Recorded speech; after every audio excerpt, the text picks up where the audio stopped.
while we share our deepest secrets. Or the most recent hot office gossip with our friendly AI agent, there is a fundamental question we are barely began to answer. Do those digital minds actually think? Can they adapt their behavior? Or are they just a convincing autocomplete on steroids? Two researchers decided to find out by doing something unprecedented. They threw AI into prison. So let's take our little AI helpers behind bars and see if your chatty silicon-based friend is just a dirty Machiavellian snitch. Before going any further, a quick refresher on the classic prisoner's dilemma. It's a game theory thought experiment with two members of a criminal gang arrested and imprisoned. The police don't have enough evidence to convict the pair, so they plan to sentence both to a year in prison on a lesser charge. But there is a deal on the table. If the prisoner testified against his partner, he will go free, while the partner will get 3 years in prison on the main charge. Oh yes, there is a catch. If both prisoners testify against each other, both will be sentenced to 2 years in jail. In the end, there are 3 possible outcomes. If A and B both remain silent, meaning they cooperate with each other, they will each serve 1 year in prison. If one testifies against the other, so snitches, but the other doesn't, the one testifying will be set free while the other serves 3 years in prison. If A and B testify against each other, they will each serve 2 years. So it's very different from the Epstein prisoner's dilemma, when if you decide to tell on your partner, you suddenly commit. But going back to the original problem, with no communication, loyalty, no opportunity for retribution or reward outside the game, the most successful strategy is to betray the other player. Because if you think about it, your partner could either cooperate or snitch. In case of cooperation, rationally, you should betray to be released from prison. If your partner betrayed you, you should also, to minimize the time of drinking toilet Chardonnay. No matter what your partner does, betraying always gives you a better or equal outcome. That's what the game theorists call a dominant strategy.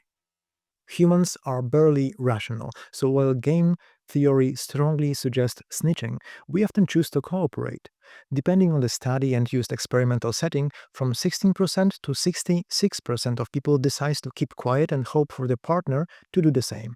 Some studies show that women seems to be slightly more cooperative than men.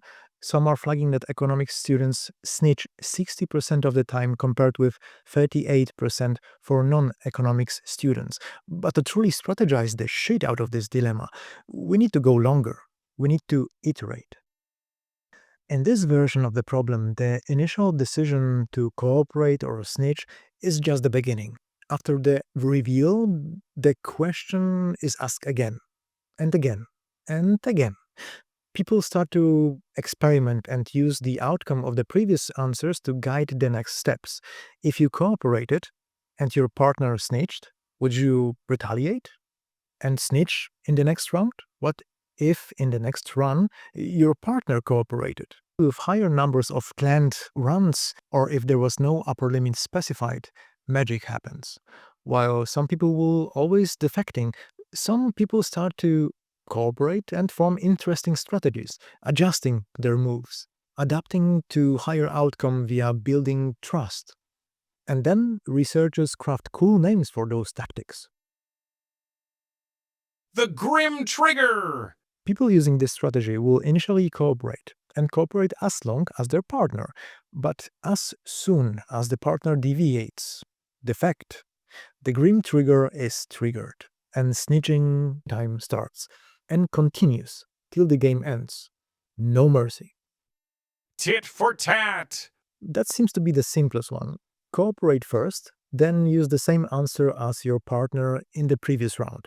If the partner cooperated, you cooperate. If the partner snitched previously, tit that bastard.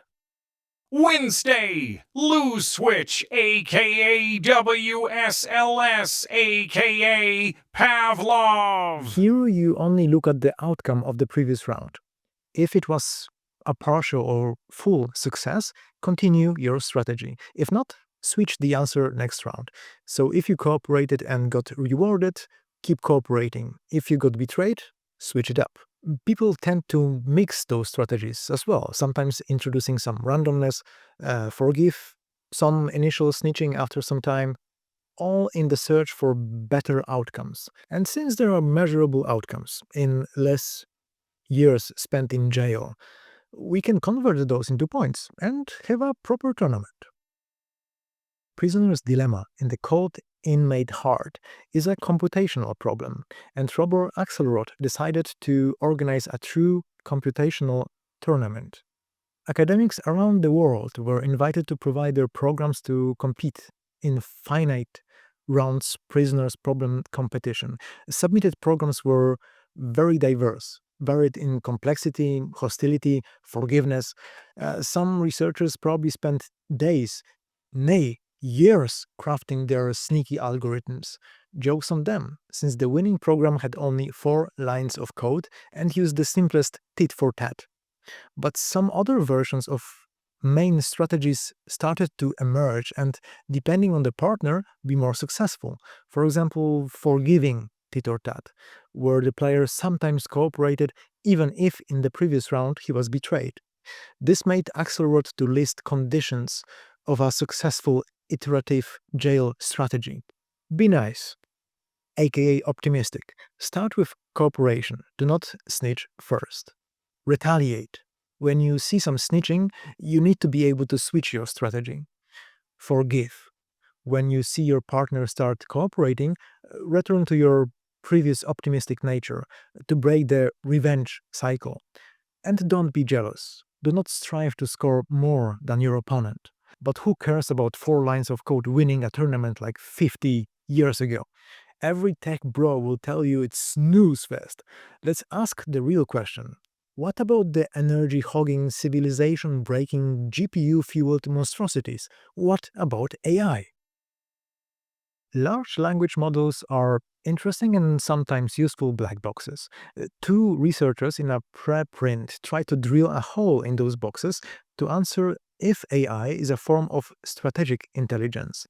Iterated Prisoner's dilemma, with many studies done on humans and code, can actually shed some light on this.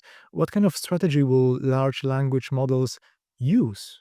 Are they going to adjust it based on the partner's behavior? How they are going to explain their moves? So the arena was set up.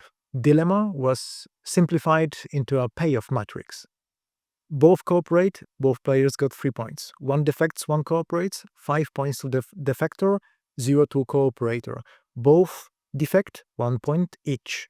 This wasn't just AI playing a few games and calling it done. This was planned as an evolutionary battle, survival of the fittest, with mutations, populations, and smirking Charles Darwin. Here is how it worked. They started with a population of 24 agents. Classic strategies like tit for tat alongside the AI models. Everyone plays everyone else in a round-robin tournament, but then, and this is crucial, the successful strategies get to reproduce more copies of themselves for the next generation, while the failures get eliminated. Think of this like a natural selection, but for strategies. If Gemini scored well, there might be 3 or 4 copies of Gemini in the next generation. If some strategy bombed, it might disappear completely. Then they run the whole tournament again and again and again for 5 generations total. Researchers were not asking who wins a game, but rather which strategies can survive and thrive in a competitive ecosystem over time.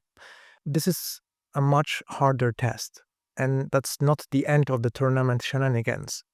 Previous data suggested that with a higher numbers of the rounds, more cooperation emerges. So researchers introduced the shadow of the future manipulation. Depending on the tournament, there was a 10, 25, or 75 chance of the match termination after each round. This means that statistically, large language models could expect around 9, 3, or just 1.3 rounds, respectively. This completely changes the incentives. Why behave nasty when there is a high chance of the next round retaliation? Why cooperate if there is no tomorrow? So, going back to the arena. On one side, we had 10 classic strategies like tit for tat, grim trigger, or suspicious tit for tat. Uh, those were prepared by the authors.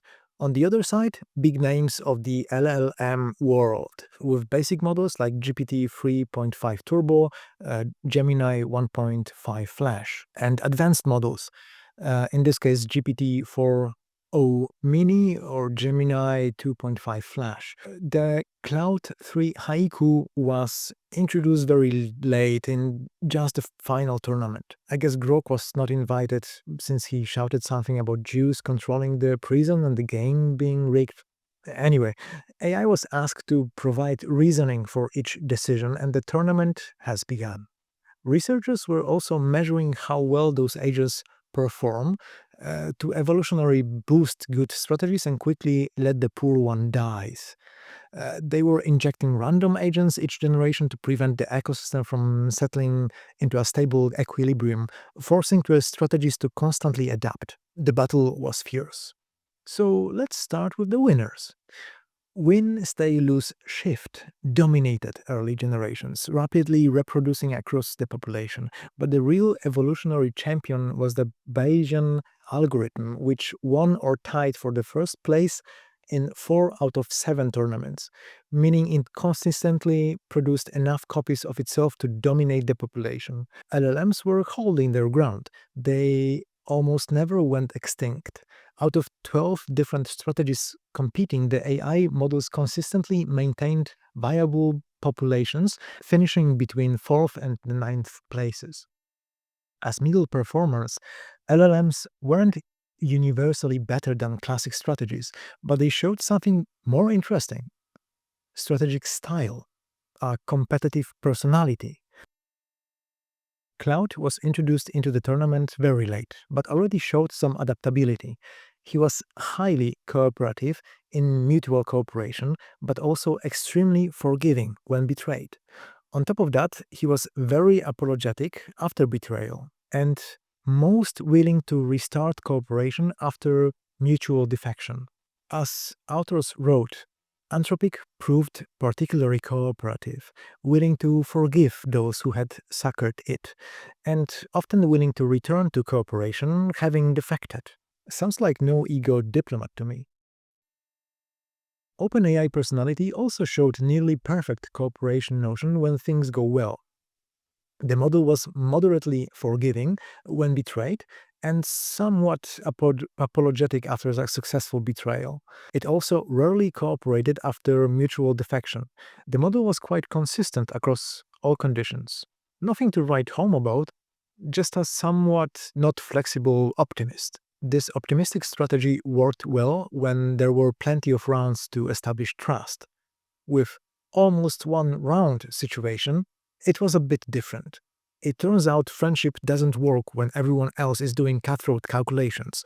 OpenAI was just wiped out in the harsh 75% termination environment, wiped out single-handedly by Gemini, the beast.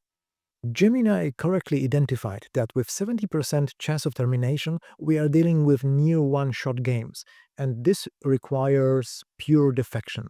Other models and strategies were dying left and right. Only Gemini, with 16 copies, and suspicious tit for tat, with 8 copies, were fighting on that 75% harsh arena in the end. As authors wrote, Gemini models vary their cooperation rates much more than OpenAI. They are more cooperative when that suits the conditions of the tournament, and less so when it does not. OpenAI models, by contrast, remain highly cooperative even as the shadow of the future diminishes. They should rationally choose to defect more, but decide against. So yes, Gemini was just built differently. It was extremely unforgiving when betrayed and ruthlessly exploitative. It rarely returned to cooperation after a successful betrayal. As mentioned before, Gemini was also better at adapting their strategy to one-shot conditions, becoming a pure snitch when the situation asked for it. So, Gemini was also better at adapting their strategy to one-shot conditions, becoming a pure snitch when the situation asked for it. Gemini understood that cooperation is pointless and executed the most calculated and ruthless plan. Just look at this massacre. Look at it. It is also worth noting how Gemini worked with other LLMs in more forgiving environments. As the researchers wrote, Gemini was still less sociable than the other two, but more so than its usual pattern.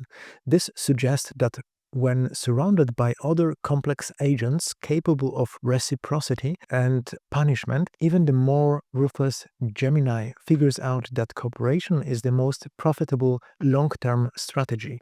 It plays nice when it realizes its opponents are not simple automatons, confirming its strategic adaptive abilities. This is adaptive and strategic behavior. The researchers stress this isn't conscious planning, but it suggests LLMs can approximate adaptive strategy based on the context. As you can see, some better than others. To put more AI in the AI, the authors of the study asked Gemini 2.5 Pro to sum up and describe the character of each model after all the tournaments were done and rationale was collected. To sprinkle even more slop on that, I asked AI to use that description to embody a Pixar-style character. Please enjoy the compilation of both. Gemini described Gemini as calculating game theorist, extremely sensitive to the time horizon. OpenAI as a principled and stubborn cooperator, which acts like an idealist and fails to adapt to aggressive opponents. Shots fired, right? And Claude was described as sophisticated diplomat that considered the long term, was highly cooperative but not inflexibly so, and seemed to understand the social dynamics of the game better than the other two. Okay, but why should we care about whether Gemini plays nice or OpenAI gets brutally exploited in some abstract maths game? We are about to hand over a lot of important decisions to those digital minds. AI can scale, provides output super fast, and people are really lazy. Dodge was reportedly using some AI to create a delete list of federal regulations, just chopping everything around like a lumberjack on crack. Director of US National Intelligence Tulsi Gabbard used AI to remove all sensitive information before publishing the JFK assassination files. Who cares that there were still some social security numbers in those files? Look how fast the AI runs through those funny papers. Clearly, we are giving more and more power in the hands of AI. If different tools provide wildly different strategic choices, suddenly it is quite important if the new Minister of Defense is using the latest cloud, or there was a free trial of ChatGPT that got their attention.